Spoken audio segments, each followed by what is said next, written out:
പറഞ്ഞത് എല്ലാവരുടെയും മുമ്പിൽ വെച്ചാണ്, ആയിരങ്ങൾ കേൾക്കുവാനാണ്. അതേ കാര്യങ്ങൾ നിങ്ങളും കേൾക്കുന്നു. ദാവീദ് ഇന്നത്തെ ഒരു പ്രധാനമന്ത്രിയുടെ പദവിയിൽ ഒരു കാലത്ത് രാജ്യം ഭരിച്ചിരുന്ന ഒരു രാജാവാണ്. രാജാവിന്റെ വ്യക്തിപരമായ അനുഭവമാണ് ഇപ്പോൾ കേൾക്കുന്നത്. എഴുതിയിരിക്കുന്നു, ഞങ്ങളുടെ പിതാവായ ഇസ്രായേലിന്റെ ദൈവമേ, ദൈവമായ കർത്താവേ, അങ്ങെന്നേക്കും വാഴ്ത്തപ്പെട്ടവൻ. കർത്താവേ, മഹത്വവും ശക്തിയും മഹിമയും വിജയവും ഔന്നത്യവും അങ്ങയുടേതാകുന്നു. ആകാശത്തിലും കർത്താവേ, രാജ്യവും ആകാശത്തിലും ഭൂമിയിലുള്ളതെല്ലാം അങ്ങയുടേത്.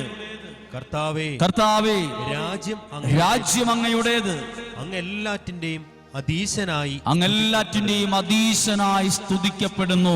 12ാമത്തെ വാക്യം തീർന്നില്ല, അടുത്ത 2 കാര്യങ്ങൾ കൂടി. സമ്പത്തും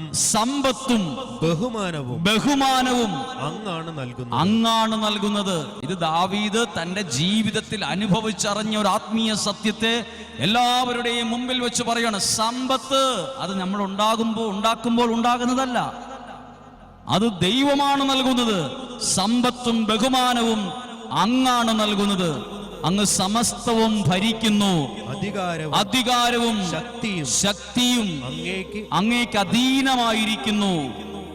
എല്ലാവരെയും ശക്തരും ഉന്നതന്മാരും ആക്കുന്നത് അങ്ങാണ്. നോക്കൂ, 10, 11, 12 വാക്യങ്ങൾ. അങ്ങാണ് എല്ലാവരെയും ശക്തരും ഉന്നതരും കഴിവുള്ളവരും ബഹുമാനിക്കുന്നവരും ഔന്നത്യമുള്ളവരും ബഹുമാനമുള്ളവരൊക്കെ ആക്കുന്നത്. അവിടെ എല്ലാം കൊണ്ടുചെന്ന് എത്തിക്കുന്നത് ദൈവമാണ്. ഹല്ലേലൂയ.